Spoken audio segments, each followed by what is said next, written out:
Anyhow, it doesn't matter. Yeah, neither here nor there. Yeah, we're not a Cube podcast.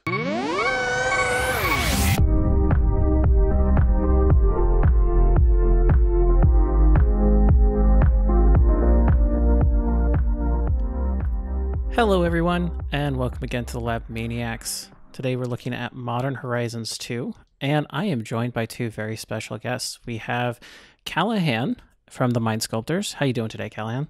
Howdy. I'm doing pretty good. Thanks for having me. Yeah, really happy to have you here. And we also have Pongo from the Mind Sculptors. How you doing over there? Doing well. Glad to be here.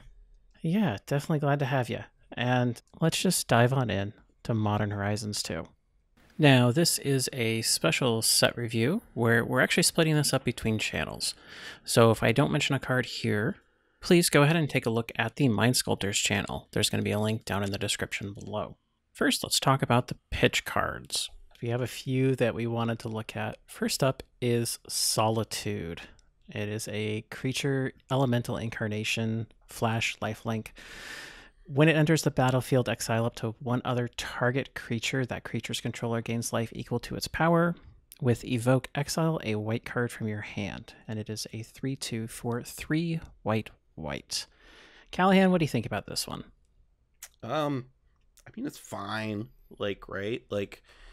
I mean, as far as, mono white strategies go, Heliod will probably be on this. What's it called? What's the other mono white commander? Teshar. Teshar. Those are probably going to get played in that. Outside of this, I don't know where I would play this because white always ends up being that very supplemental card color, and so it's going to be really hard for a lot of decks to turn on. Maybe Winota. Because of the fact that you can flash it in and it is a Winota beater, I don't think it's good enough for Winota, but if I were to think of any deck where it would have would fit in, that feels like that's not Heliod or Teshar. It feels like a Winota card. I don't think it makes the cut, but it feels like something that you might consider in that. I can definitely agree on that. I think in any deck that has 3 or more colors right now in cEDH, this is really difficult to have an extra white card just in your hand. I have looked at some 5-color deck lists, and there's a total of 7 white pips among 100 cards, and they don't really exist very much. So the ability is great. It's forced to plowshares or whatever you want to call it, but it really doesn't seem very castable. If it was one white, I think it'd be way more playable. Yeah, potentially. I think people would think about playing it a lot more, but man, at 5 mana, that's just rough. I think even one white is pretty rough for a lot of higher color decks. Certainly at that point, I think lower color decks are way more interested in it. But I would consider playing that in Lavinia at 3 mana. I think that there is a big issue with the fact that a lot of these higher color decks won't be playing the white card density to enable this as a free card. Beyond that point, with the limited access to white cards to pitch, you have to compare it directly to a card like Swords to Plowshares, which it is. If you're not abusing this in any way, in terms of reanimation or flickering and stuff like that, you're not getting any additional value out of it other than a 1 mana discount at the cost of an additional white card from your hand, which is already, as we touched upon, kind of a rare resource for those decks. And, a number of those decks are not playing Swords to Plowshares to begin with. You may disagree. You may think that they ought to be, but I think that probably they would be playing Swords to Plowshares before they play this, even if white cards in hand were not even as much of a concern as they are. As far as, decks like Heliod is concerned, where it's mono white, this becomes a stronger consideration.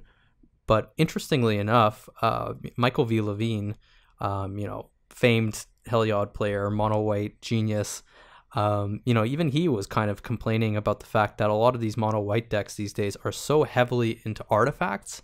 They're like dual color decks, but with brown as the second color, so like not actually a second color, that like even they can struggle to have extra white cards in hand, which is interesting because that's like the kind of perfect situation for this card.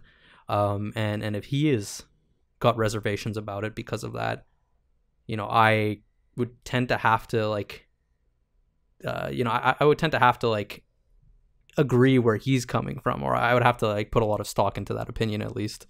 Mm-hmm.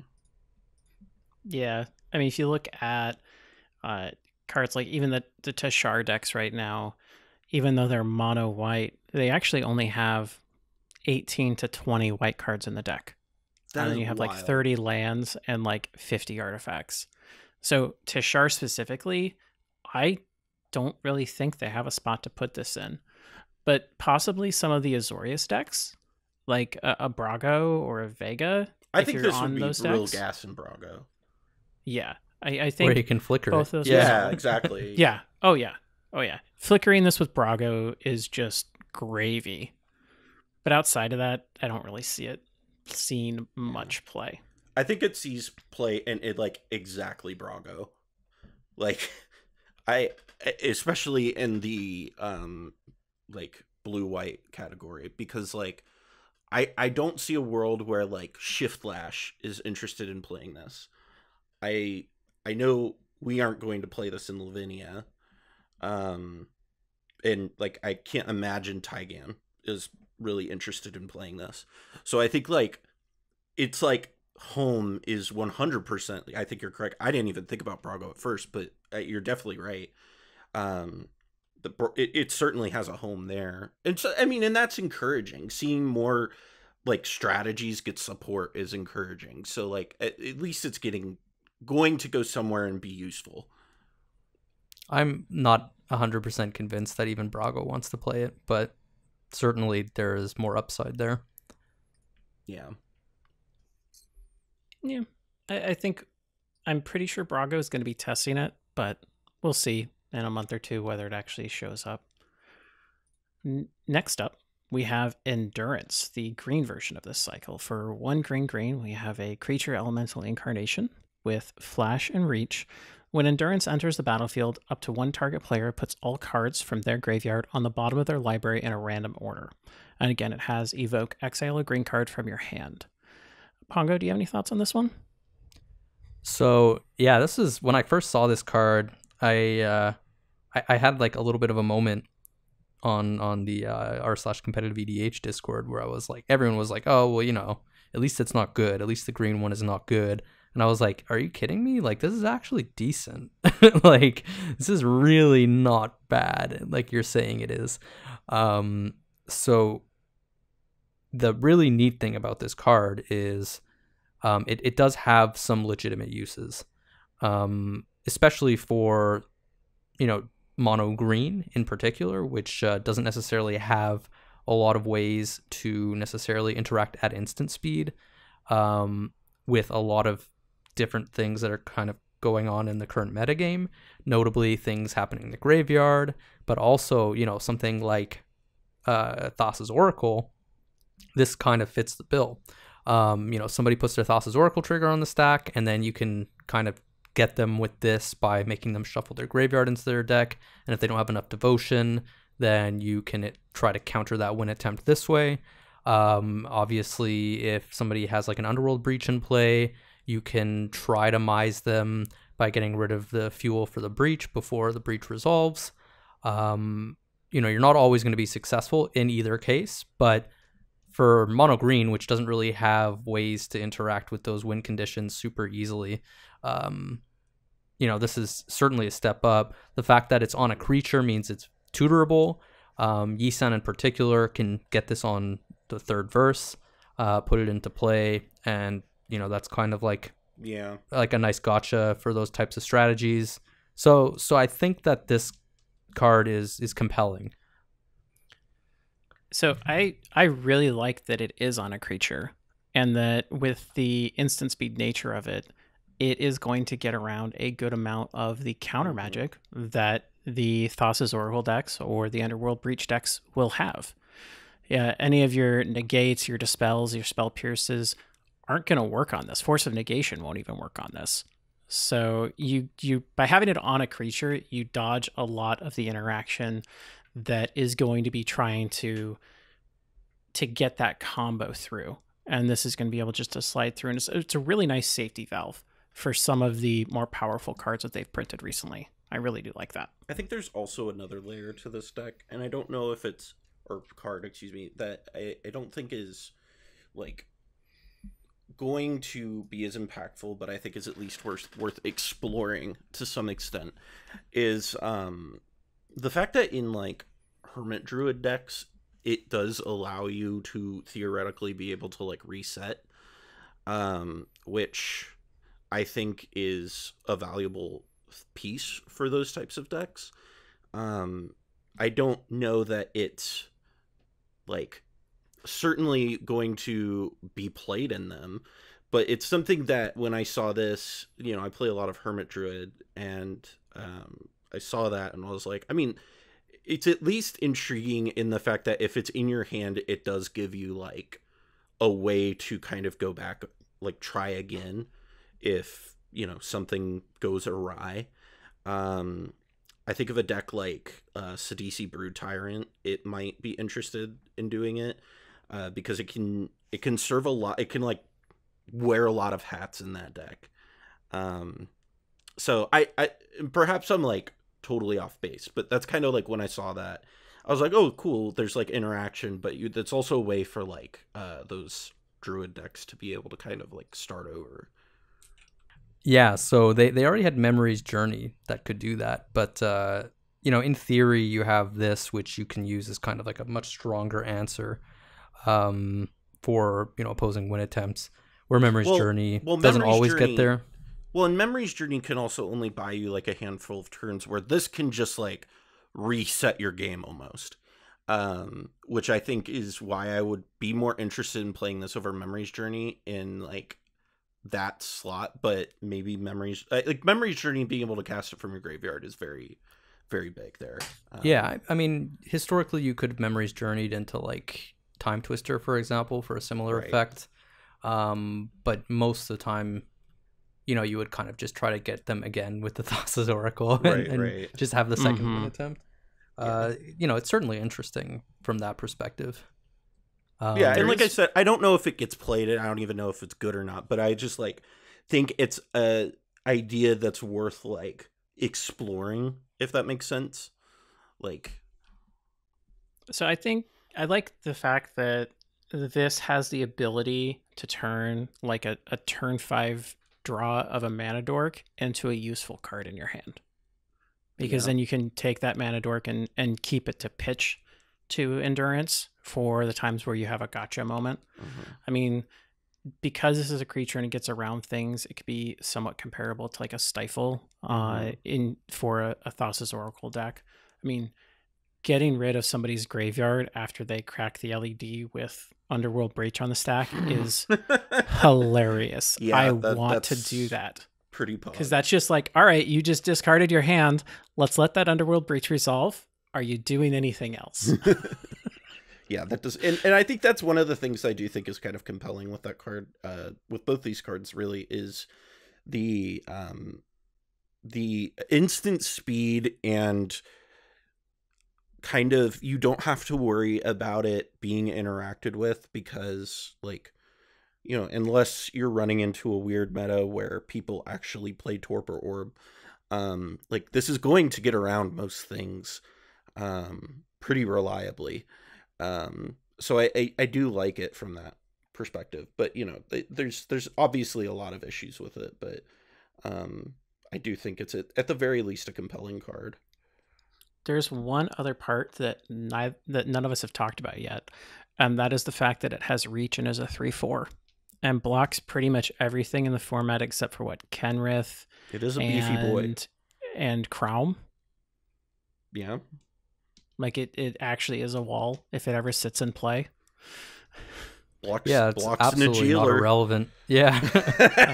I mean, so even if you don't keep it in hand and you do actually just play it at some point, it is a relevant blocker in in a deck that is running ad nauseam and is just getting chipped away, which is actually pretty nice. At 3 mana, it's like, at the very least, like, you can at least cast it, right? Like, you can, it's especially with Flash, like, yeah, like, that's part of why with Solitude, I wish it was cheaper, because I think you could evaluate Solitude along almost the same axis as you, what's the card from Zendikar Rising that I'm blanking on, the Skyclave Apparition. Like, I think you can, like, at 3 mana, you can start to evaluate it along that same axis because it has Flash and it exiles a creature, like, it at 3 mana. But at 5 mana, we're not even going to have that discussion, right? Because it's way overcosted. Endurance at 3 mana with Reach and on a beefy body, you can go, okay, well, I can at least consider this outside of the evoke ability, right? Yeah. So, and I think that's what makes this card, like, really awesome, is it certainly has applications outside of just the evoke ability. Yeah, I think it would have been really cool to have a symmetry across the cycle where, like, they were all 1 and 2 pips of their color, and like the stats were scaled accordingly. And I think that none of them would be broken; they would just all be compelling, like, interesting cards. Can we all take a moment though to, like, acknowledge how tragically bad the red one is? Like, it is Pyrokinesis, and that card has not seen play in forever. I do not understand why it doesn't have Flash. I genuinely don't understand. Like, I don't see any world where, like, you want to play that for its evoke cost and, like, only deal, what is it, 4 damage to a creature or planeswalker? Yeah. Yeah, like, it just...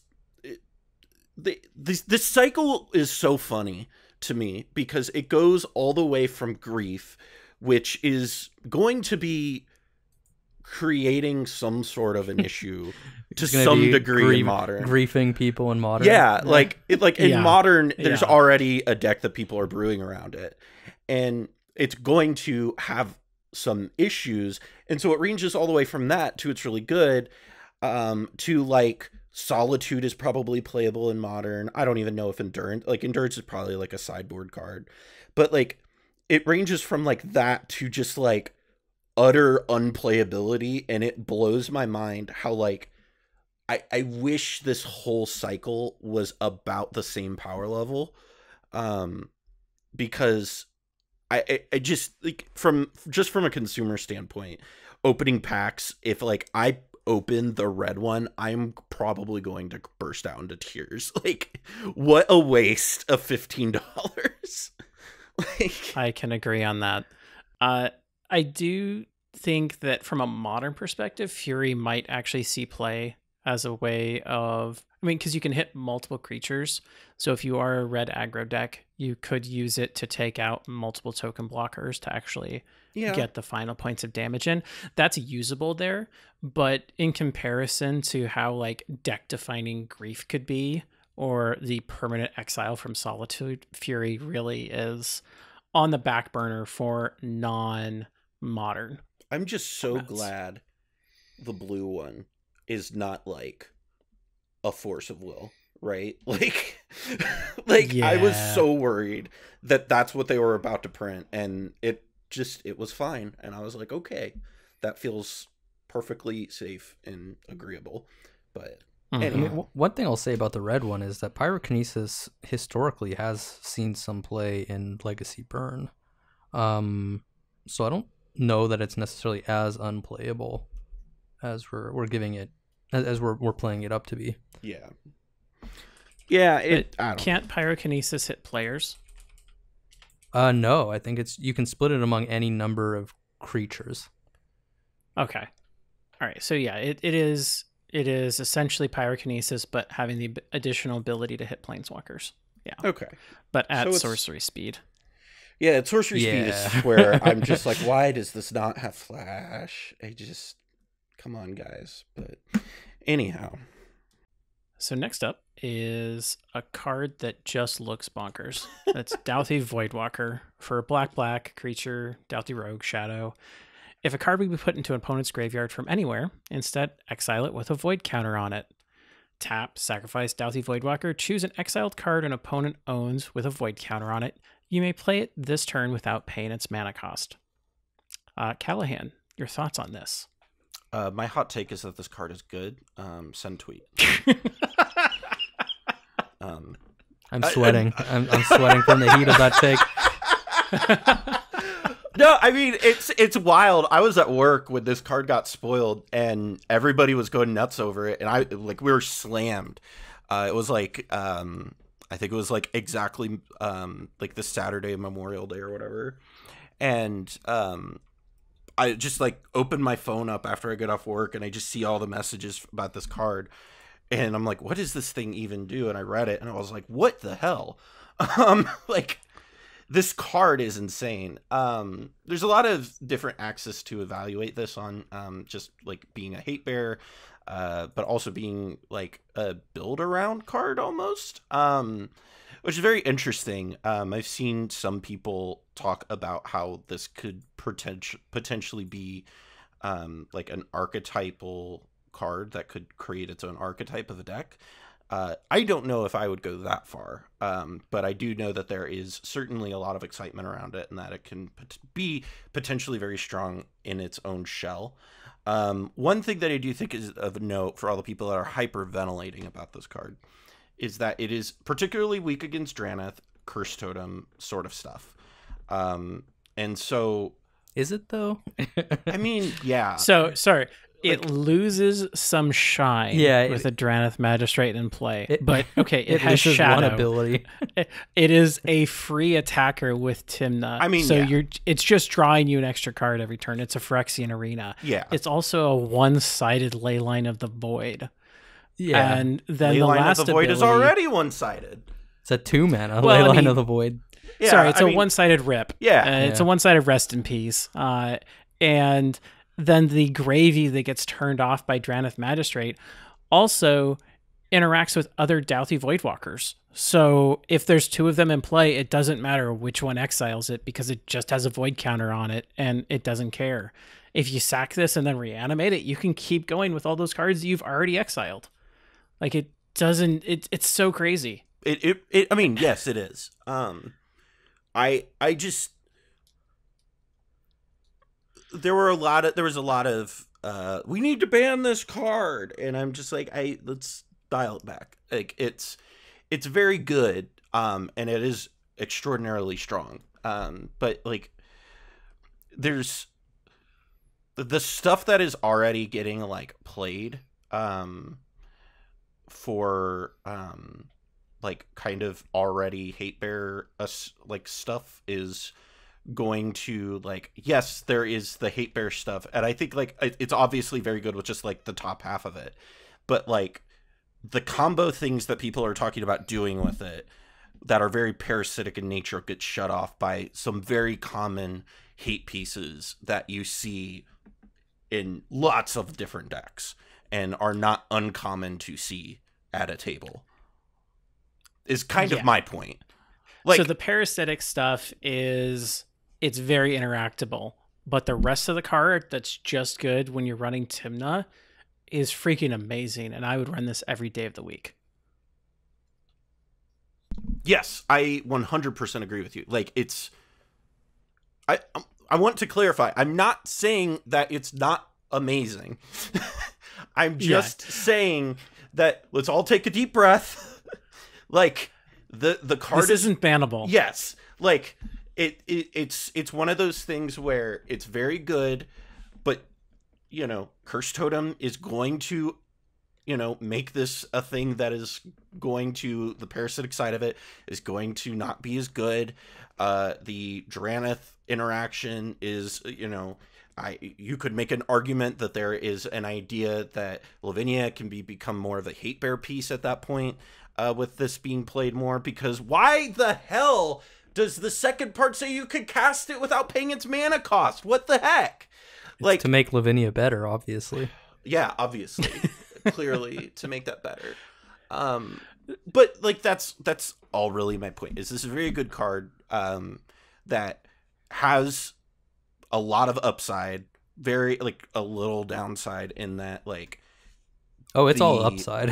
it is upside, but it's like it's not like they're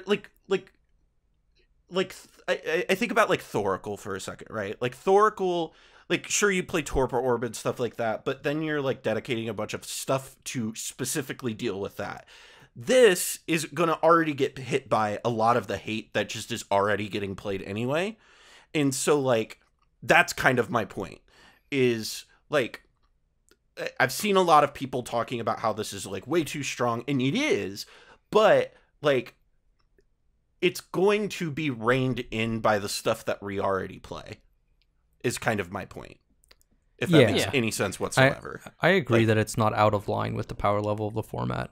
And like certainly a lot of people were overreacting, right? Like saying the sky is falling because of how powerful this card is.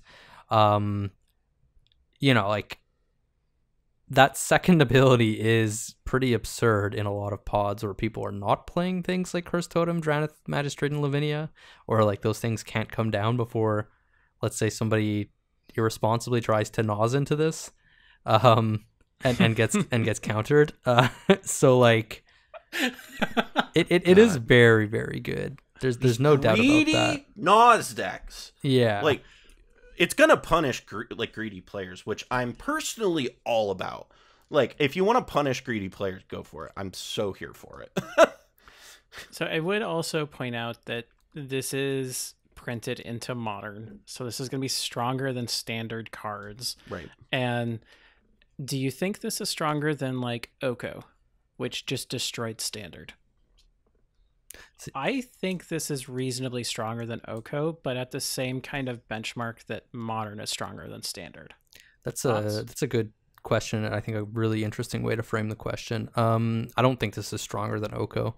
Oko is incredibly warping, and it's interesting because this card interacts on multiple axes that we care about a lot more within the context of cEDH, but Oko operates on an axis that matters so much for 1v1, invalidating like almost every type of permanent that matters, which this kind of doesn't. Like this, you know, like it's kind of rough to say it, but like this doesn't provide immediate value when it enters play, and it dies to removal in Modern. That doesn't mean that it's not good. Like the dies to removal argument shouldn't be extended to mean that a card's not good, but it's, I think, a lot more relevant in such an attrition-heavy format like Modern, like Legacy, that you do have to take it seriously. And Oko is just, you know, everything. It's a threat. It's an answer. It's efficient, and this just doesn't check all of those boxes the same way. Here is a hot take for y'all. Here's the real hot take, actually. I think in Modern, this is a sideboard card.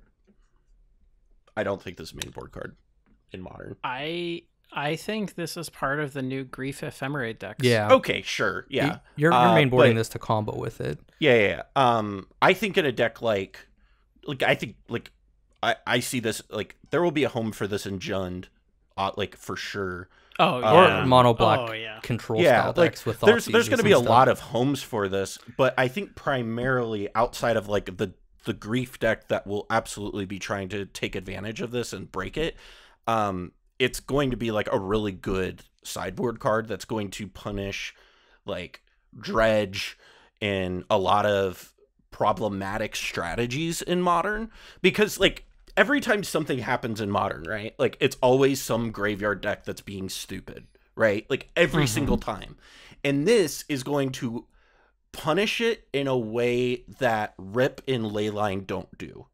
Because like not only is it exiling it, you're also giving it to your opponent and letting them get to cast it for free, right? So that's like a level of this. Now it's boldable, right? So that like scales it way, way, way back as far as like how bananas it can be.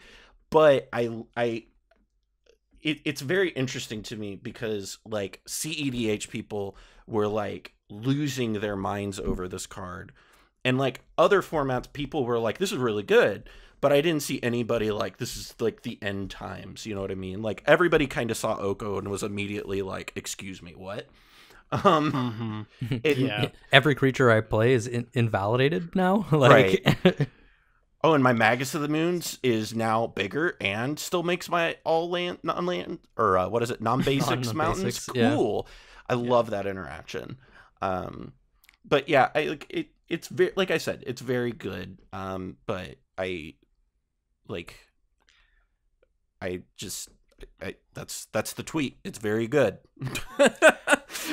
So, can we move on and talk about the white-headed stepchild of Dauthi Voidwalker in Sanctifier and Vec? The before we clear. tear this card apart, can I acknowledge the fact that the art on this is gorgeous? The art is brilliant. It's 100%. So pretty. Like who did this? Michael Hayes.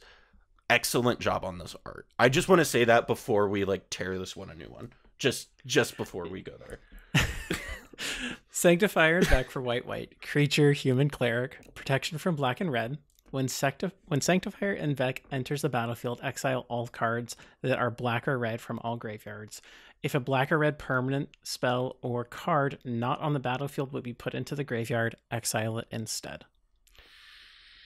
So this is kind of something that I have a beef with Wizards and they still haven't fixed. If there's an effect that they print on multiple colors, white gets the worst version of this. Yep. Now, in Modern, this is entirely functional. Like this can be in multiple decks. I mean, it gets protection from Bolt. It's a solid mono white card. But outside of Modern, you have Sanctifier and Vec printed the exact same time as Dauthi Voidwalker, where in the dream scenario, Dauthi Voidwalker could cast an Emrakul for free, and this has protection from black and red. Yeah. Why, WotC? Why? I will say this is I do think, let me clarify. I do think this is a bad card. In so much as that, like, it could have been so much better. However, I do think people are underplaying the fact that this, like, can shut off breach lines. Like, it's not completely devoid of, like, value. So it can shut off breach lines, but is white easier to cast than black in all of the decks running Adnaz and Necro? Oh no, like I absolutely agree with you. Like we're there.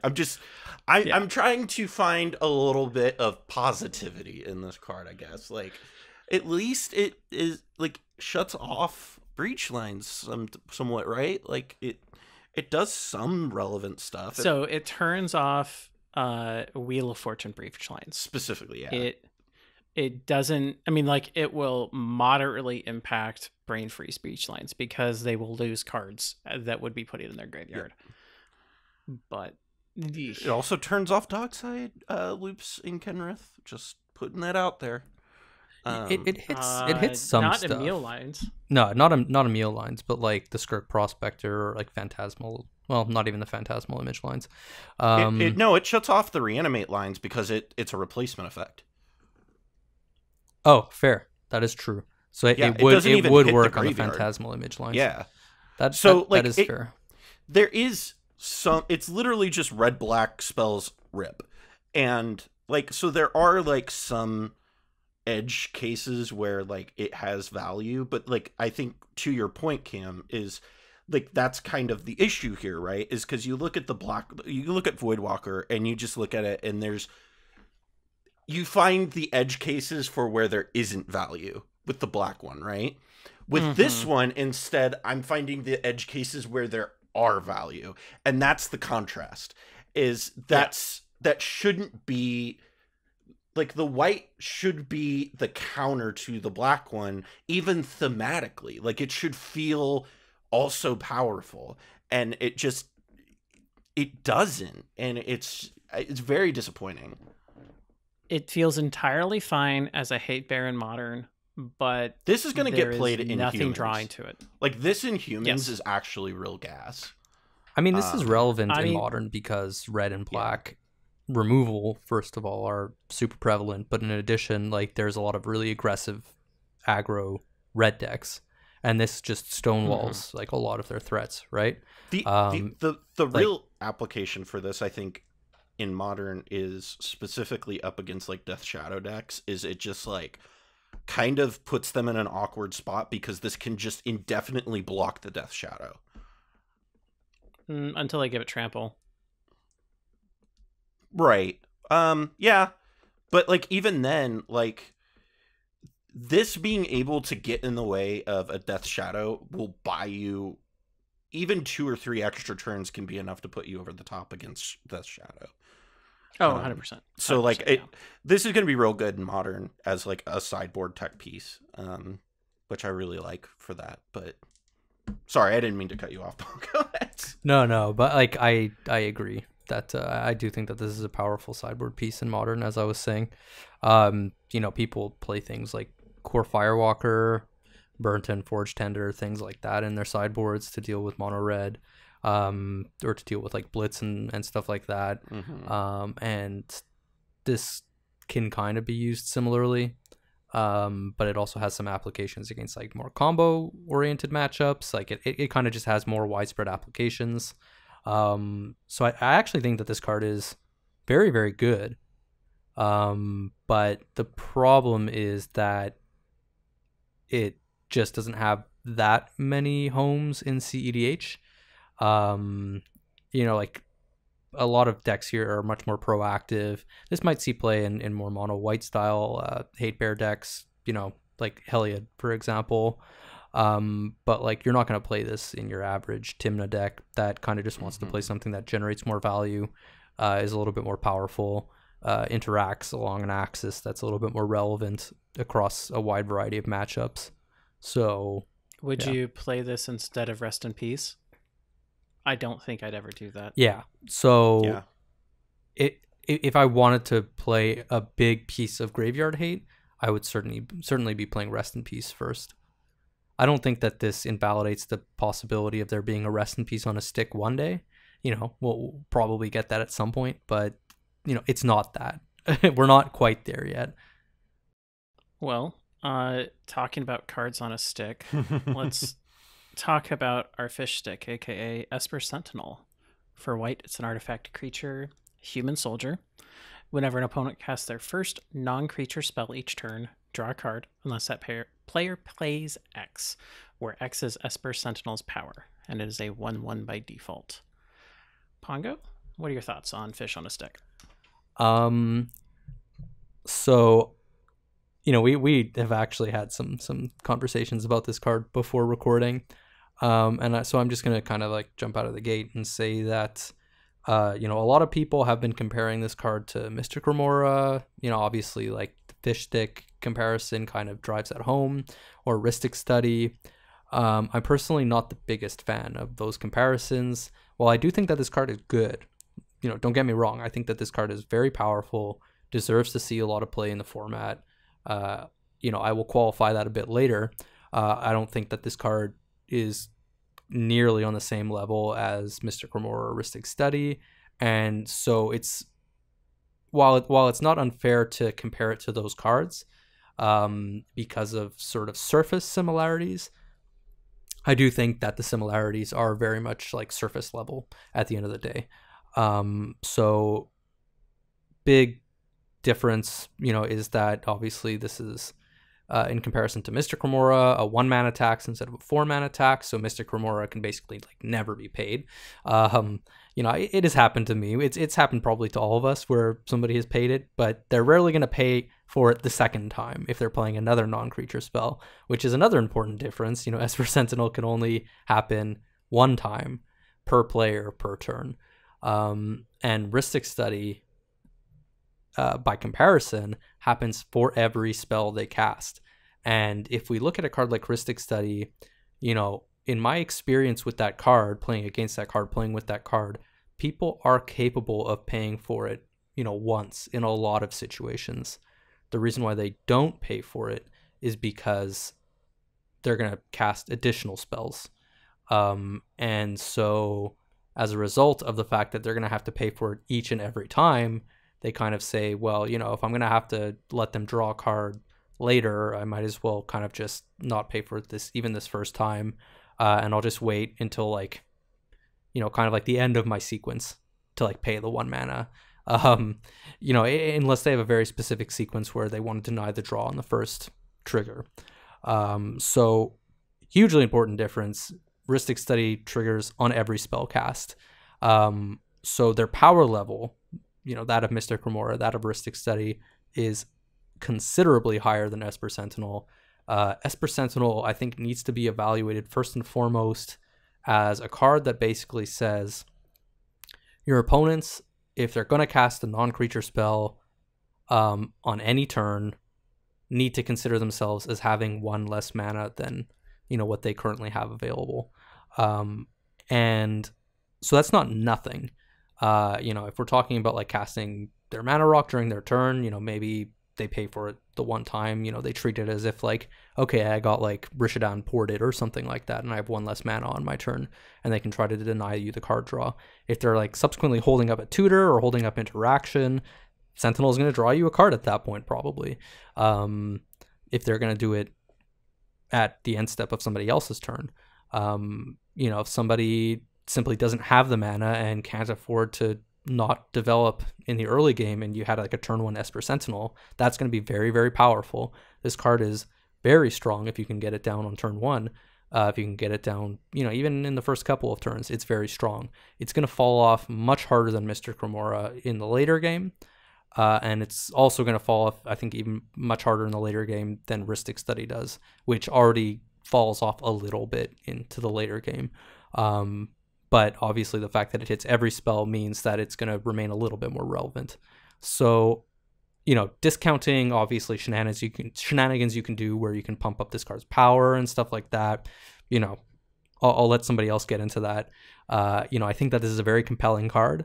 For 1 mana, it's exceptionally powerful.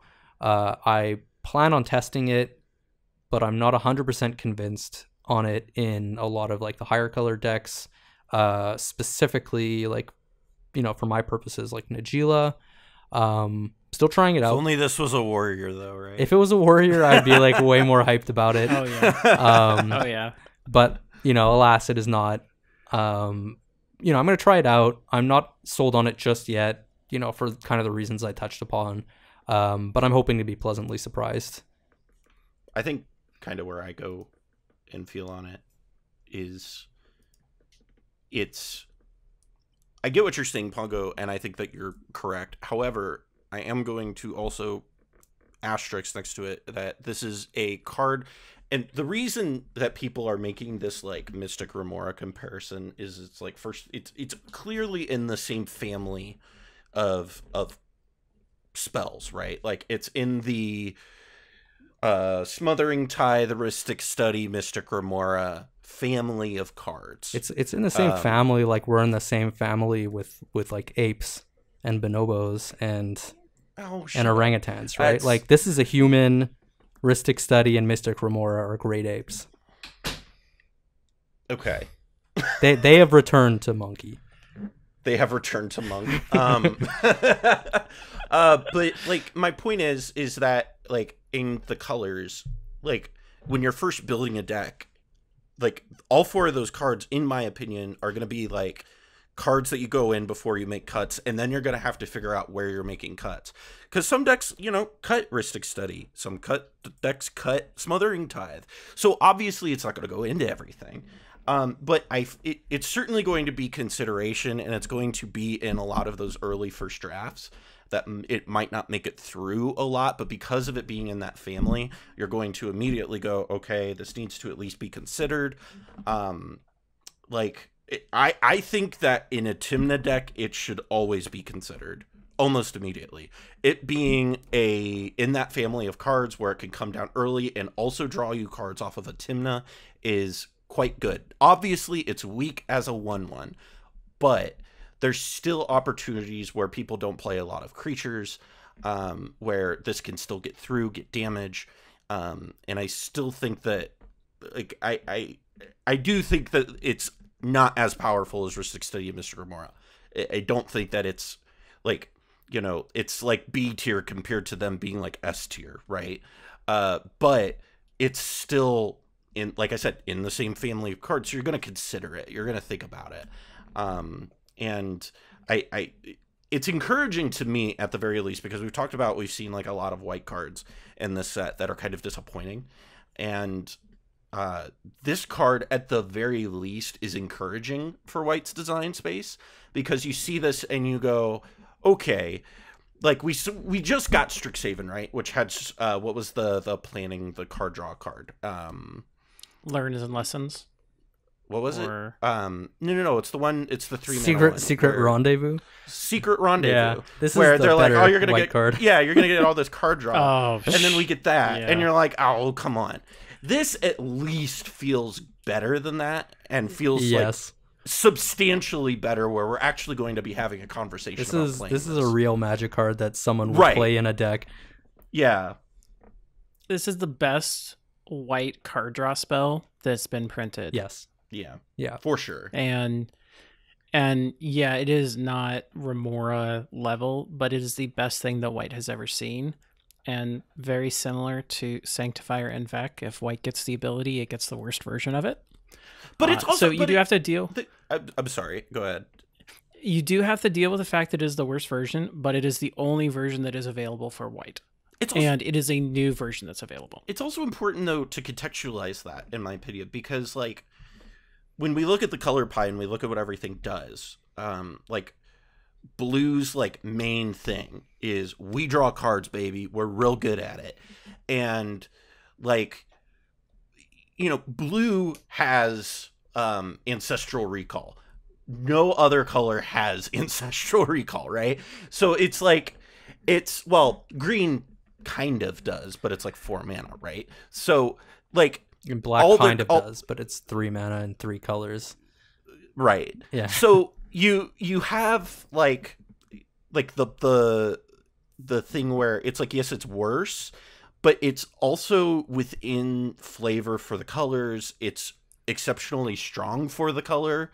So, like, can we push this more? And I think this is something that we've touched on too, is how with white, they don't seem, maybe we talked about this in Discord. I think you were talking about this in Discord, Pongo, where they feel very willing to push like black, to push green, to push blue, like really far. And then they don't feel as willing to push white as far. On rate. I think yeah, on rate. And so, like, I think that's really more of where, like, overall the, like, discussion is at. But, like, with this, like, saying it's like the worst one, it's like, well, I don't think white should have a card draw effect that's as good as a blue one, right? Like, yeah, I just, so in my opinion, from the color pie perspective, I totally agree that white shouldn't have equivalent to blue. The hard part is that drawing cards is part of the game, and white does not draw cards. So now they're finally giving us the ability to draw cards, but in a very poor manner. And like you were saying, discussions on Discord, how they're much more willing to bend for other colors and not willing to bend for white. My shining example of this is Archelos Lagoon Mystic. That is the turtle shaman that if it's tapped, all permanents enter play tapped. If it's untapped, all permanents enter play untapped. It is a Sultai commander. Do you know the reasoning as to why it is a Sultai commander and not a Bant commander? Because we thought it would be cool. That is the exact wording from the WotC designer who made this a Sultai card. We thought it would be cool to have black work with tapped zombies that we have enter play. Yep. But it can't be a cool interaction if it was white. There's nothing cool about it being white. No. From WotC's perspective. And that's the problem. White doesn't make tapped zombies after all, right? Yeah. But and definitely in your bug Archelos deck, like, you're certainly going for like a tapped zombies theme. Like, that's clearly what that card wants you to do. Yeah, but Question this mark? is the thing where WotC is needing to work through what they want white to be, and we're getting to a point where white might be able to play the game at the same level of the other colors, maybe in like 2 or 3 years when the design catches up. But I mean, this is an interesting start. I agree in the context of Commander. I think this is more than an interesting start. Sorry, Callahan. No, you're fine. I agree within the context of Commander that white has a lot of room to grow, and with Commander, even Mark Rosewater saying Commander is kind of like the future and we're really focusing on it. Yes, they should really put a lot of stock into that. White is not bad in other formats, guys. Like, this is something that I have to remind myself and other people kind of often, is like, oh yeah, mono white is one of the top standard decks right now, and it's consistently a good archetype. It's Death and Taxes is one of the top decks in Legacy. It's also been pretty good in Modern recently. Like, this is where I want to contextualize it, because I think there is a tendency within the cEDH community to look at white and like overgeneralize about the game as a whole, and where I think it's very specifically within Commander, white has a lot of room to grow, and we feel it very strongly because a lot of people who play cEDH, and in some cases EDH, that's like the only format they play, so they feel it very strongly and very like intensely, but like, you know, Historic doesn't have that problem. Like, blue, white, and white is really good. It's very solid. And so it's something that I think the color restriction of Commander like pulls it really emphasizes the differences in the colors, like overall quality and the depth of the card pool. And I just think it's like, not to say that you guys don't have that. I'm really saying this more for like the sake of the viewer. But like, I do think that it's important to, at the very least, contextualize that, like, when we are having this discussion, we are having this discussion within the context of Commander. Right. And that, like, I don't think white is in a bad place in the rest of Magic, like, at all. Like, for what it's worth. Yeah. White is very strong in other formats. It's like the best deck in Modern right now, right? Like, yeah. You know, Blitz is right now.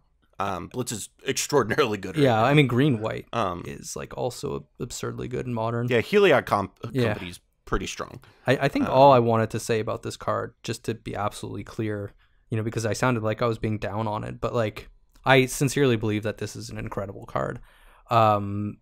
And like, I'm amazed to see that this text is finally on a white card at 1 mana. You know, it literally says draw a card when an opponent does something that they're probably going to be doing a lot throughout the course of a game. So it's going to theoretically offer a lot of potential value. And not even theoretically, if we consider the fact that like the taxation is some small value, especially early on where it's very powerful. You know, my only caveat, the only thing I wanted to really emphasize was that particularly for higher color decks, I'm not 100% sure that this card will kind of be powerful enough and withstand sort of like the test of time, which is to say that, you know, is it both powerful enough to see play at the current time in history, and two, you know, for how long will that be true with new cards being printed all the time? That kind of remains an open question. Yeah, that's fair. Time will tell. Time will tell. So now that we've gone all over the philosophical color pie suggestion, I think Heliod would really like this card because it can pump it very easily. Like, this is almost an auto-include there. I don't know if there's any other decks that are auto-including it Kenrith, at that right? high of a rate. Oh, yeah, because Kenrith can just pump it up, too. Kenrith Stacks is, like, absolutely, like, hell yeah, right? Because you could just, like, dump 2 mana on this and make it bigger. Yeah. Sort of, right? Like, I think probably yes, because you can make it quite big. But I think that in the context of Rule of Law stacks, like, you have to make this quite big. Otherwise, like, people just have 1 mana or 2 mana kind of lying around after they cast their one spell per turn. Yeah, if you're on the rule of law side of things, this gets a lot worse. That's true. But if you're not on rule of law, Kenrith, I think this just as a value card, dumping on 1 or 2 counters on it, draws you cards very consistently. Oh god, yeah. Next up, we have Persist. Sorcery, 1 and a black. Return target non-legendary creature card from your graveyard to the battlefield with a -1/-1 counter on it. Callahan, do you have any thoughts on this one? Ugh. I kind of like, it feels like it's a little bit better than Exhume, right? Like a little bit better, but then also like how many decks are actually playing Exhume is kind of my thought process with it.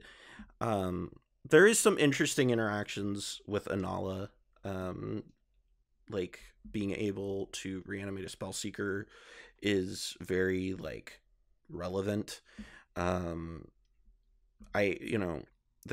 Anala's not my thing. I know that's like Cam's whole thing, but like for me, like the immediate thing I thought of was like Exhume and being a little bit better than Exhume, because you can definitely agree there. Yeah, like you if you're thinking about playing Exhume or this, like the one downside is if you're trying to reanimate like a legendary creature, that's kind of odd. But like I feel like low color Hulk decks potentially are interested in this. I don't think Sick is planning on playing this in Virals, but I don't think Virals even plays Exhume to begin with. So like there's just a lot of weird stuff with it. But you know, I think it's interesting.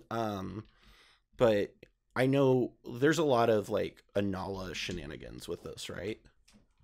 Yeah, the big thing with Anala is that it can reanimate a Spellseeker and kill the original Spellseeker for you, so it can then put it back in the graveyard. One of the challenges of some of the lines is that you can get enough reanimation spells, but you can't get your Spellseeker back into the grave often enough. Oh, Spellseeker's a 1/1, isn't it? Yeah, that's the thing. Oh, okay. I totally get it now. Okay. Yeah, so it auto kills Spellseeker for you, and for 2 and a black, you get essentially 2 Spellseeker triggers, and you still have a body in play from the token, so you could then sacrifice that to like plunge into darkness or something. Kind of like at a very basic level, this would allow you to turn 2 black and a red with an Infernal Plunge into red, red, red. It's kind of the weird way of looking at what you can do with Anala shenanigans. There's a lot of them out there. But if you're running Exhume and Anala, this like 1-for-1 replaces it immediately.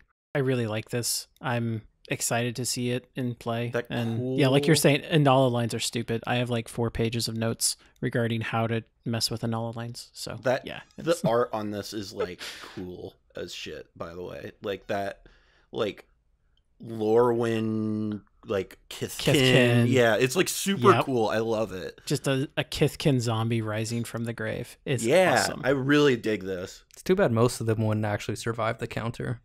It's true. Very true. That's kind of the fun part about it, though, too. You're just like, get up. Now get back down there. So after we rip this Kithkin out of the grave, let's throw it back in an unmarked grave. That's our next card. 1 and a black. For sorcery, search your library for a non-legendary card. Put that card into your graveyard, then shuffle. My thoughts on this is it's a worse Entomb at sorcery speed, but it's just amazing to get that ability again. Pongo, do you got anything? This card's great. You know, when I first saw it, everyone was like going crazy, obviously, and I'm like, well, like, guys, like, calm down. This is obviously insane, but only for like specific decks that want this effect. So, you know, when I'm evaluating a card in the context of cEDH, I'll say a card is fine, kind of, you know, it's good if it's like a slam dunk for kind of a select few decks. And a card is insane, you know, mind blowing when it kind of becomes like a staple, or, you know, sees play in like a wide variety of decks. Now this is insane in a select few decks. Get Wrong, for example, where it's just kind of like an extra tutor for like Golgari Grave Troll, or, you know, directly directly for Dakmor salvage. Oh shit! Yeah, it can get Dakmor, can it? Yeah, like Protean Hulk decks, which historically have all the reanimation density they could really want, which is why Persist kind of theoretically doesn't make the cut, but are always looking for more ways to tutor up Hulk into the graveyard so they can actually take advantage of that reanimation density. Other decks that are playing like lots of reanimation, like Corvold, for example, which might want to play this to tutor up a Dockside Extortionist. And as we talked about before, like Anala, for example, which is also playing a ton of reanimation spells and can just use this as a reanimation a tutor for a Spellseeker.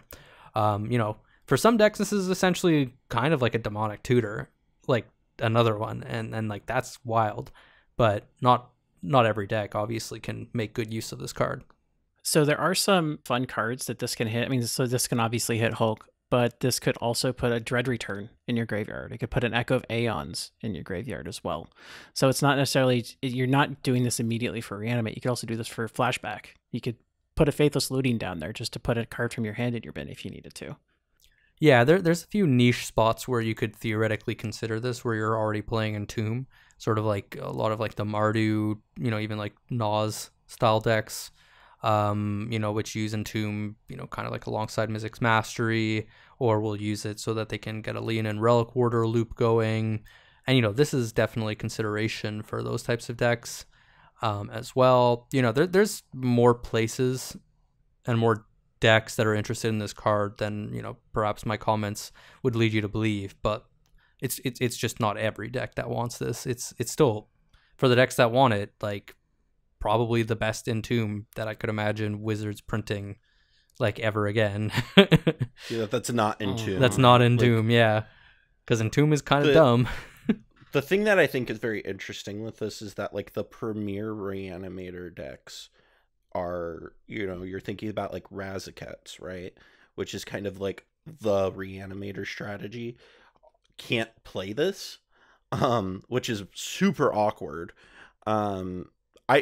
For the context of modern and to some extent EDH, the non-legendary the clause is like super good, honestly, because it makes this in modern like not egregiously good, and it scales back the power level of it to a reasonable amount.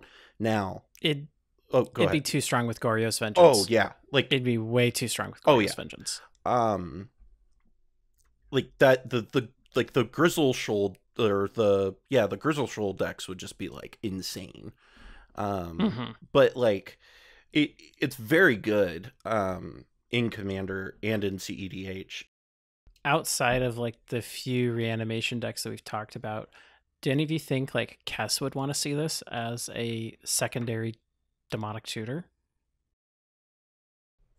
Well, Kess, like a lot of Kess decks are not even running Entomb, right? Like they did run Entomb very early on. We all thought that like, oh, Entomb might be cool, but since then a good number of them have cut it. So I somehow don't think so. I haven't looked at Kess recently. I didn't realize they'd cut it. So hey, there we go. All right. Next up, we have Step Through. 3 blue sorcery. Return 2 target creatures to their owner's hands, but it has Wizardcycling for 2. Pongo, do you have any thoughts on this one? So this is, it's an interesting card. I think Wizardcycling historically has been, in a few decks, in particular, like Anala or, something like... I would expect it to also be in like a Thought Lash style deck where, if you're in blue-white, you have limited access to tutors and you want access to your Thassa's Oracle.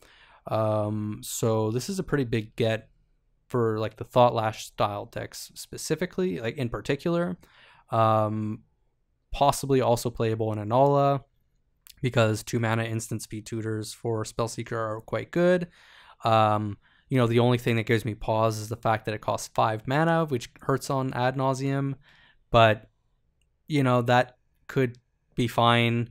That does Anala play ad naus? It should, yeah. Most of them do. Certainly. I think you can get away with probably like a little bit of extra chunk in that deck anyway, so like it's probably still fine. And what's pretty cool about this card is that, like, you know, for 5 mana it does actually do something pretty reasonable. Although, you know, I don't know that it's a major selling point of the card at sorcery speed, because it's a bounce and then you're probably tapped out or like tapped low, so like I don't know that you're necessarily taking advantage of that window. You know, I think that for the decks that are really focused in on anything to do with wizards and, you know, like might like and that's like a huge focus of the game plan, is to get a wizard into hand, and like they don't have access to things like Neoform, they don't have access to things like Eldritch Evolution. You know, this becomes a pretty interesting option. Yeah, for Anala, most Anala decks are currently running Vidalcan Aethermage, which is just a wizard body that has Wizardcycling for 3. Yeah. And this actually just replaces that card. Yes, it's 2 more on the ad nos count, but it actually has a usage outside of Wizardcycling. I'm really excited. It's also for less this one. mana for the cycling ability, which I think is probably the even more relevant part. Yeah, Wizardcycling 2 versus Wizardcycling 3 is like really big. Yeah, there. I think you're willing to take like the extra small ding on the ad nauseum compare, you know, just for the greater efficiency for the tutor. Yeah, it probably makes the lines like way easier. I mean, it's just getting Spellseeker into hand, because right now it's 2 blue and a black with Spellseeker and 12 life, and you win. Well, yeah, that's kind of my point though, right? Is it's like if you're on a Nas and you like get some amount of like, okay, I've got a mana rock or something like that, and you've got a little bit of acceleration, you can like pretty confidently like stop here. Yeah. Oh, and the Nas early. In it definitely reduces how far you have to dig on a Nas. Yeah, that's a good point. I like it.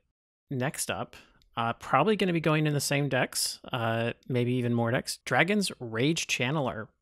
Creature human shaman for red. It's a 1/1. Whenever you cast a non-creature spell, surveil 1. And it has Delirium, as long as there are 4 more card types among cards in your graveyard. Dragon Rage Channeler gets +2/+2, has flying, and attacks each combat if able. Good God, the selection on this card is crazy. Yeah, it's bananas.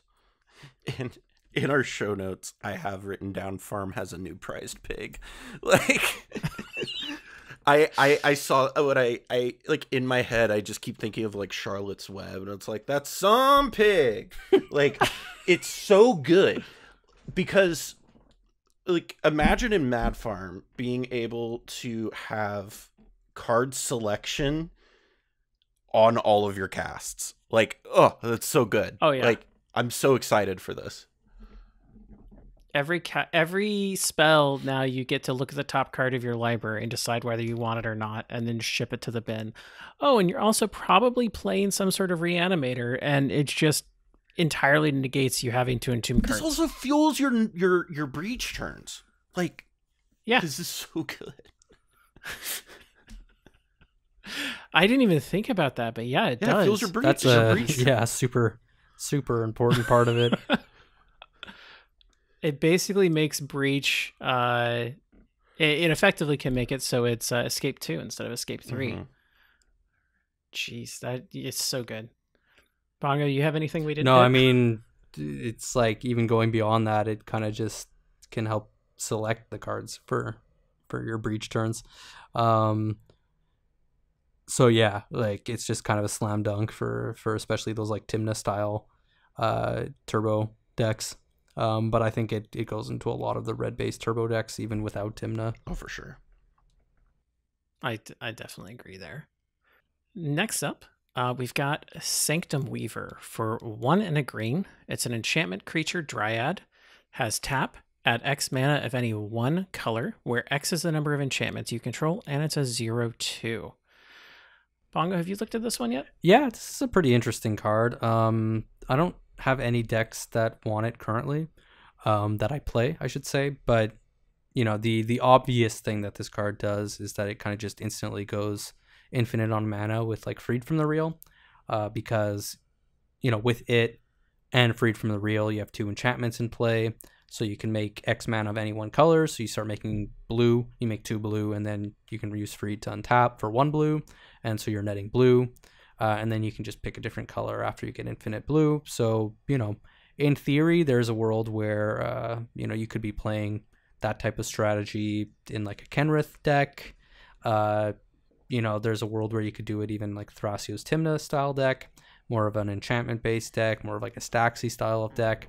This is a card that I was very interested in having probably like 2 years ago at this point, if not more, when I was experimenting with like Rule of Law Thrasios Tymna style decks, and was trying to win with like Bloom Tender, and like those style of combos with Freed from the Real. Just having an extra one of those is pretty neat, and it generates a lot of mana that you can sink into your commanders if you're playing Thrasios, or if you're playing Kenrith, in particular, alongside all of the enchantment based stacks that you're running in those shells. So it's definitely a cool card. It should see some amount of play. It's not gonna dethrone something like Bloom Tender for your average deck that's playing that card, but situationally can be a little bit better. Where this feels like exceptionally interesting is like in the green white stacks, or even like hell, even in Derevi, where it starts to where you're probably going to play more Rule of Laws, you're going to play more enchantment based like effects like Smothering Tithe, yada yada yada. Like this gets very interesting there over Bloom Tender, because like Bloom Tender, like its ceiling is way higher than Bloom Tender in lower color decks. Yeah.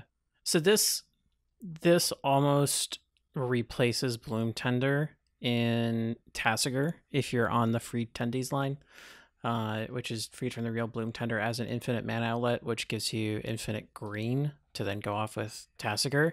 This just gives you infinite of all colors with Freed from the Real. So it is a direct upside for the combo turn. The only downside is that it doesn't provide you the mana diversity that a Bloom Tender does at 2 mana, which is, it's a trade-off, whether you really need the 3 colors that you would get, the 2, 3, or 4 colors versus the 2, 3, or 4 total mana. Is a Gilded Lotus worse for you than a Bloom Tender providing you Soul Tide? But it's just kind of a question you have to deal with. It's so contextual, right? Because like this, trying to cast a Necropotence was like way better than a Bloom Tender. But then like you're trying to cast something else that might not be as good. So I don't know. It's so contextual. I tend to actually like this a little bit more than Bloom Tender, because like I actually feel like the ceiling. This has a higher ceiling than Bloom Tender, and I actually think that makes it more profitable to play than Bloom Tender, and it's also thicker, which I think is not unrelevant. In a world where blocking Najeela Warriors matters. It doesn't have any power, but like getting in the way of it can matter. So like I tend to like this card a little bit more than Bloom Tender actually. But I also tend to play more dirtily mid-range strategies anyhow. Yeah, I think it's easier to hit the Bloom Tender's ceiling than it is to hit this thing's ceiling, where it's going to be making more mana than Bloom Tender possibly can, though. I think that's an important consideration as well. Yeah, that's fair. Yeah, the ceiling is definitely higher. I think the floor on Bloom Tender is a little higher than this floor, though. That's very true. I think usually Bloom Tender is going to be tapping for 2 most times you first tap it, and there's a pretty solid chance that this may be only tapping for 1 when you first tap it. That's fair. Yeah, technically their floor is identical, but well, actually no, because this can tap for any color. But in the average use case, I think Bloom Tender is going to be more powerful. A little bit better on average, yeah. That's fair. Next up, just hitting this fairly quickly, Garth One Eye. He's Wooburg for a legendary creature, human wizard. Tap, choose a card name that hasn't been chosen from among Disenchant, Brain Geyser, Terror, Shivan Dragon, Regrowth, and Black Lotus. Create a copy of the card with a chosen name. You may cast the copy. You still have to pay for its costs. And it's a 5/5. We've got another 5-color commander. Pongo, any thoughts on him? It's not great. I mean, putting it simply. It doesn't really do food chain stuff unless you have like a haste enabler, so then it kind of just becomes like a more complicated food chain commander. It doesn't really do scepter stuff because you can only use the ability, you can only pick each card once on that ability, so you can't just start making Black Lotuses and like start activating him. If you can, and haste is obviously like a major impediment once again in that context, unless he's already in play. But he's Wooburg to put into play, so it's not trivial to do so. He's not as good as Kenrith for like rule of law style stuff because he's not actually giving you the ability to take extra actions because you actually have to cast the spell. So if Shivan Dragon or Terror or Brain Geyser or whatever are better than the cards you have in hand, that's great, but you're still only doing one action. And then, what does he do? In theory, like he can maybe go over the top of something like Kenrith for a like commander agnostic shell. Where it doesn't really matter what 5-color commander you're playing. You're just playing kind of like a Turbo Naz deck. If things go south, but you find yourself with the ability to cast Garth, you do it, and then you like use Brain Geyser, kind of like a one-sided wheel, because it's more efficient than like activating Kenrith for 4 mana to draw 1 card, or 5 mana. So yeah, I don't even think that's particularly compelling, but like at least until we get something that breaks him somehow, it feels like that might be like the only niche he has. Yeah. I'm sad that we are getting to make copies of Black Lotus and cast them and put them into play, but they're not giving us tokens of them. Yeah. It's kind of missed. That would have been sweet. Well, Garth. Yeah, it would have been. Well, moving on. We have Ornithopter of Paradise. It's 2 colorless for an artifact creature Thopter flying. Tap, add 1 mana of any color to your mana pool. It's a 0/2. It's a great mana dork. You probably should consider running it. Next up, we've got Dermotaxi. It's an artifact vehicle for 2 with imprint. As Dermotaxi enters the battlefield, exile a creature card from your graveyard. Tap 2 untapped creatures you control. Until the end of turn, Dermotaxi becomes a copy of the imprinted card, except it's a vehicle artifact in addition to its other types. And by default, it's a 0/0. So this is fun with Razaketh. Callahan, have you been looking at that at all? I have been.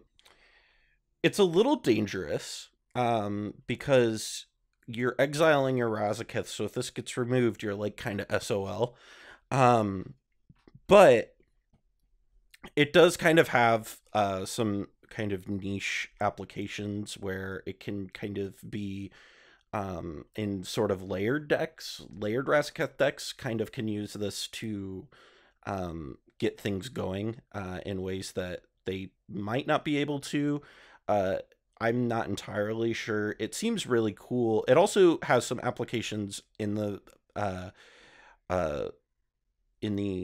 arena of being able to like take somebody's like Hull Breacher or Opposition Agent or something like that and like turn it on and off when you want, which is kind of cool because it is important to note that it is exile a creature from a graveyard. So you can hit a lot of stuff with this. And so like I imagine like the primary use of this is going to be as a Razaketh enabler. However, I do think that there are applications of this that will make it included in decks. I don't know if it gets included in Razakeths. I think it's probably included in a different like Razaketh style deck probably. But this is certainly really intriguing. I think it's really exciting, and I also think it's like very good. I don't know. So I don't have a very high opinion of this card. You know, for the following reasons. I mean, so I don't think you're playing this over any reanimation spell. Why? Because this is exiling the card from your graveyard, which implies that the card needs to be in your graveyard, which is kind of already implying that, you know, people are not playing graveyard hate, like most of the common graveyard hate. Obviously, you know, this will get around things like Grafdigger's Cage, but it's not going to get around like a Voidwalker if that's in play already and you don't have your legendary card in the graveyard. It's not going to get around a Rest in Peace. You know, it's not going to get around other kind of like one-shot graveyard hate, stuff like that. You know, so it's still reliant on the graveyard. You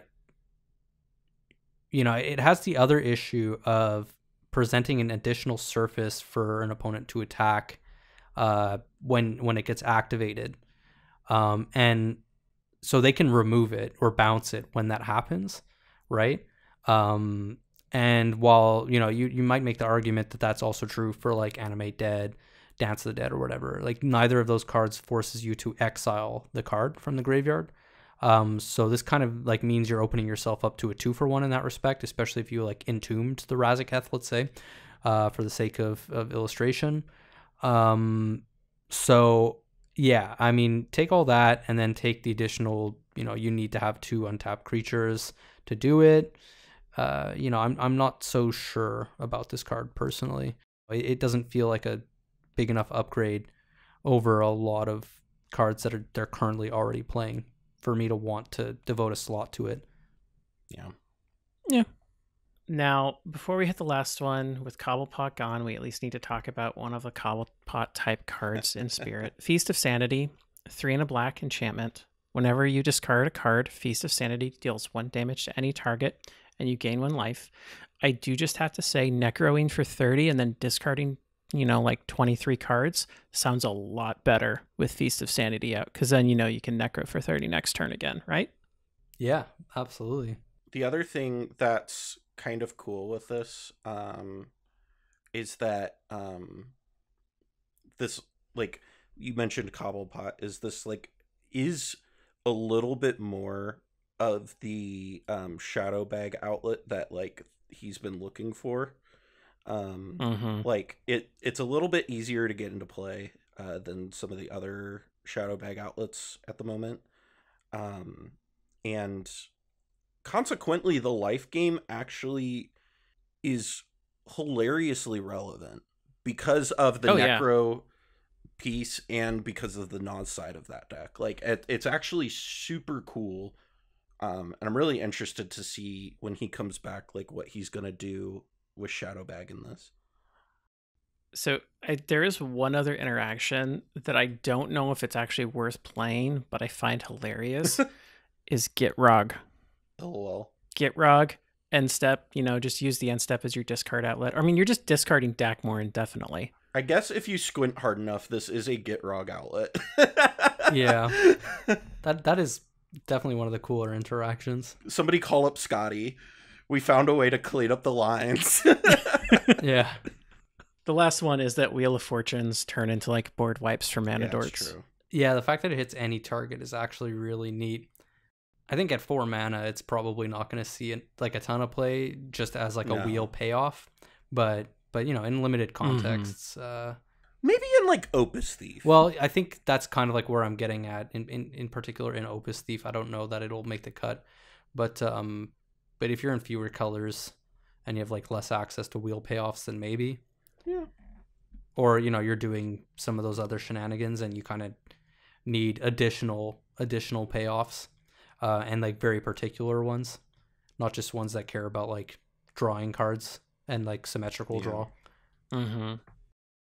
Well, I think we kind of have our last card here, which is Urza's Saga, Enchantment Land.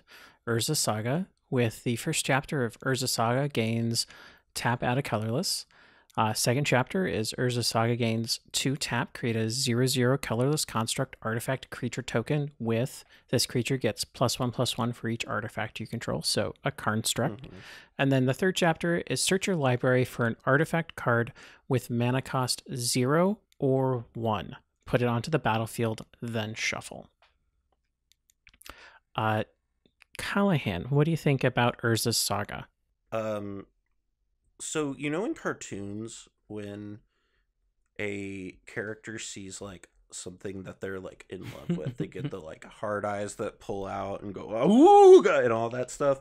When they previewed this card, I think Phoenix and I like probably like had an aneurysm. We were so excited. Like, this is, we already play like a couple like weird utility lands in Lavinia. And I saw this, and I'm just like, oh, cool. I get to cut that, and it gets me Soul Ring. Awesome. Like, it makes a construct, which we already play, like, 2 cards that kind of want to make those because, like, we play a lot of artifacts, and we need bodies. And it also just, like, tutors out mana rocks, which we want for acceleration anyhow. So, like, it 0 opportunity cost, right? Like, the opportunity cost is, I think Pongo put this in the notes, is it's a colorless land. Like, it's so good. So for low color decks, I think that's a really low. Yeah, okay. Cost. With that context of like low color decks. Yeah, it's a little sad if this is, you know, in your Lavinia deck, your second land, and you know, you don't have a turn 1 Lavinia otherwise, you know, like, or yeah. I mean, like, there's going to be situations where it being a colorless land is awkward, but overall, I think it's probably okay. It's pretty good, just from the context of, like, you know, like, it lets you, the fact that it lets you kind of get some ramp. So, like, you know, it's not going to come out, make colorless, and then go away. Like, it's not like 3 mana, like, Gemstone Mine. Like, it at the very least comes down, it will make you a body, so like you can do something somewhat relevant if you have mana open and don't really have anything going on, and the body can be extraordinarily relevant. And then it's going to get you a mana piece, which depending on your hand situation and board situation could be like an Omen Machine. And one thing that the deck is really moving towards now is just like slamming Omen Machine. It can only get artifacts whenever. that cost you or 1, right? No. I get that, but what I'm saying is that you get like a mana vault, and depending on what your hand looks like, I might just go like, okay, now I can get a mana vault, and now I can go cast my Omen Machine. And one of the things the deck is moving towards is we're cutting Knowledge Pool, and we're just doing Omen Machine. And the whole reasoning behind that is what we've discovered with it after 2 years of testing and playing, and me just relentlessly playing it the last like 6-7 months, has been that Omen Machine is like by a mile in this deck. You can just play it out at any time, and it will at the very least buy you turns, because so many decks in the format rely on card advantage and drawing cards. And so, like, it shuts down Kroms, it shuts down Tymnas, it makes all of those engines kind of less profitable.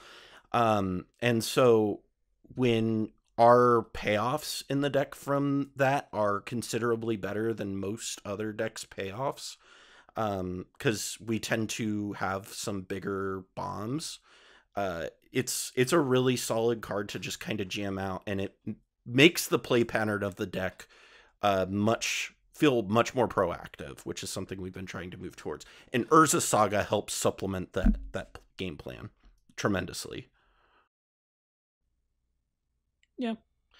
So some extra things of note that might not be super apparent on the card is that you can make a second construct before you sacrifice it to the third chapter.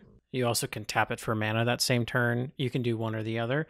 So if you need that extra mana, you can still use it on your first main phase. You just have to tap it first or need the construct. I'm also looking at this in like this could be in like a Sig deck to pull out like a Mox Amber. So it can turn to colored mana, or it could turn into like a Sensei's Divining Top. It is good, but in decks that are like 3 or more colors, the opportunity cost does actually become quite real. And having this as land 1 or 2 is really difficult. 3 or 4, that's okay. And usually in those situations that games are going to go a little longer. I like it. I do like it. It's a really interesting new take on a land. I mean, this is kind of like the Dryad Arbor of Modern Horizons 2. It's such a neat design. I really hope it doesn't do anything gross in Modern.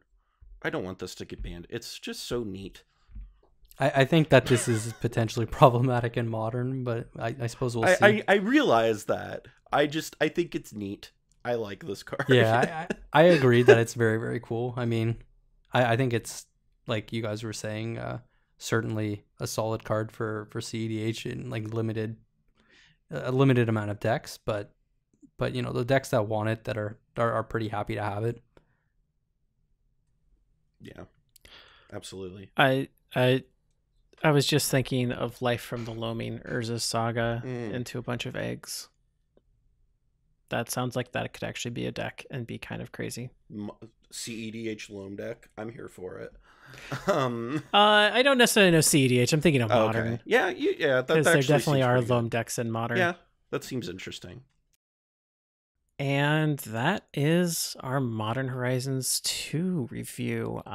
If you have not seen it, take a look at the Mind Sculptors channel. I'm going to put a link in the description down below. We actually split up this review, so head on over there. You can find all of our thoughts on several other cards in Modern Horizons. This has been a really fun review. A really long one. Jeez, Welcome to working with the Mind Sculptors. I'm sweating at my chair. Oh, it's the same for the Lab Maniacs too. It happens. Recording days are always long. But Callahan, Pongo, thanks for joining me. And until next time, see you guys later.